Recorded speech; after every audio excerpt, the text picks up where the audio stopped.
नमस्कार दोस्तों, स्वागत है आपका चैनल पर। आज की वीडियो होने वाली है एसबीआई म्यूचुअल फंड के tax saving fund SBI long term equity fund के बारे में। इस वीडियो में हम डिटेल्स में जानने वाले हैं कि ईएलएसएस फंड क्या होते हैं, फंड का ओवरव्यू, फंड का पास्ट परफॉर्मेंस, किसे इस फंड में निवेश करना चाहिए, और हम कैलकुलेशन भी करेंगे कि यदि इस फंड में इन्वेस्टमेंट की जाए तो कितना अमाउंट हमें मिल सकता है। तो फ्रेंड्स, वीडियो को एंड तक ज़रूर देखें, और यदि चैनल पर फर्स्ट टाइम विजिट कर रहे हैं तो चैनल सब्सक्राइब जरूर कर लें, क्योंकि इन्वेस्टिंग और फाइनेंशियल प्लानिंग से रिलेटेड वीडियो चैनल पर रेगुलर आती रहती हैं। ईएलएसएस फंड क्या होते हैं? ईएलएसएस का मतलब है इक्विटी लिंक्ड सेविंग स्कीम। इस फंड में आपकी टोटल इन्वेस्टमेंट का मिनिमम 80% इक्विटी में इन्वेस्ट होता है। ईएलएसएस फंड की विशेषता यह है कि इस फंड में निवेश करने पर आप ईयरली 1,50,000 रुपये तक का टैक्स डिडक्शन का बेनिफिट ले सकते हैं। इस फंड में निवेश करने से पहले यह भी जानना जरूरी है कि आपका पैसा 3 वर्ष के लिए लॉक हो जाता है। आप इस फंड में निवेश कर देते हैं तो उस अमाउंट को आप अगले 3 वर्ष तक निकाल नहीं सकते। इस फंड में 3 वर्ष का लॉक इन टाइम होता है, लेकिन यह बाकी सारे टैक्स सेविंग इंस्ट्रूमेंट के कंपैरिजन में सबसे कम लॉक इन टाइम है। Fund overview. SBI long term equity fund direct plan growth. इस फंड का फंड साइज है 27,527 करोड़ रुपए।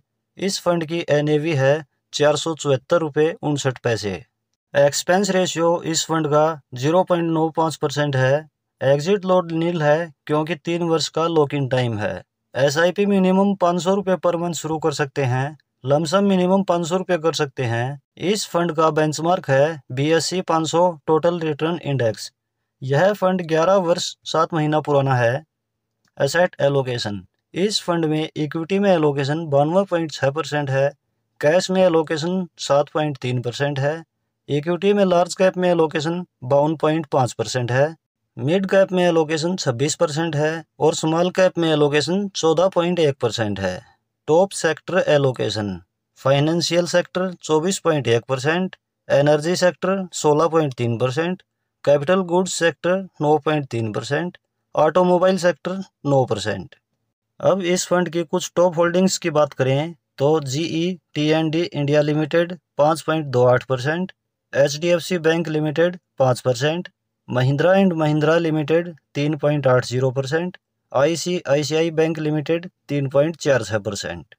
इस फंड की पास्ट परफॉर्मेंस। इस फंड की पिछले 1 वर्ष की रिटर्न है 57.45%।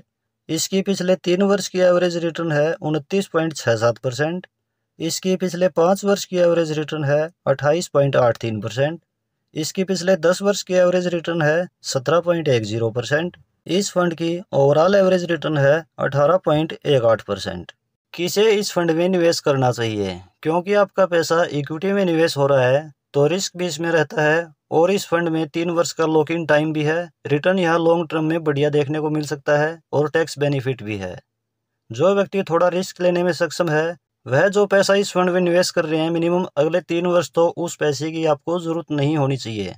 जो बढ़िया रिटर्न लॉन्ग टर्म में एक्सपेक्ट करते हैं और साथ साथ टैक्स डिडक्शन का बेनिफिट लेना चाहते हैं, वह व्यक्ति इस फंड में निवेश कर सकते हैं।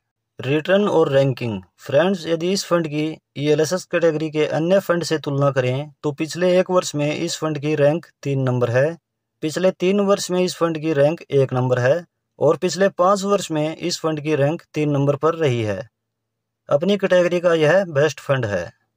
कैलकुलेशन। यदि इस फंड में आज से 5 वर्ष पहले 5,000 रुपये पर मंथ एसआईपी शुरू की जाती तो अब तक इन्वेस्टेड अमाउंट होता 3 लाख रुपये और टोटल वैल्यू हो जाती 6,70,018 रुपये। और यदि इस फंड में आज से 5 वर्ष पहले 1 लाख रुपये लमसम इन्वेस्ट किया जाता तो अब तक यह हो गया होता 3,54,883 रुपये। फ्रेंड्स, यह कैलकुलेशन पिछले 5 वर्ष की एवरेज रिटर्न 28.83% के अकॉर्डिंग है। पास्ट परफॉर्मेंस को देखकर हम यह एज्यूम नहीं कर सकते हैं कि फ्यूचर में भी हमें यही रिटर्न मिलेगी। फ्यूचर में रिटर्न कम भी हो सकती है और कुछ ज़्यादा भी हो सकती है। हम एज्यूम करते हैं कि 18% रिटर्न हमें लॉन्ग टर्म में मिल जाएगी। अब हम कैलकुलेशन करते हैं कि यदि इस फंड में 5,000 रुपये पर मंथ एसआईपी की जाए और 1 लाख रुपये लमसम इन्वेस्ट किया जाए तो 20 वर्ष में कितना अमाउंट हो सकता है। एसआईपी 5,000 रुपये पर मंथ, रिटर्न 18%, टाइम 20 साल, 20 साल में इन्वेस्टेड अमाउंट हो जाता है 12 लाख रुपए और टोटल वैल्यू हो सकती है 1,17,17,436 रुपए। लमसम 1 लाख रुपए, रिटर्न 18%, टाइम 20 साल। 20 साल में टोटल वैल्यू हो सकती है 27,39,303 रुपए। और यदि इस अमाउंट को 28 वर्ष तक इन्वेस्ट रहने दें तो टोटल वैल्यू हो सकती है 1,02,96,656 रुपए।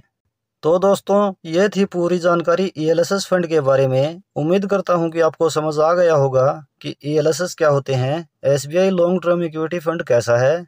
अगर आपको यह वीडियो हेल्पफुल लगा हो तो लाइक और शेयर ज़रूर करें।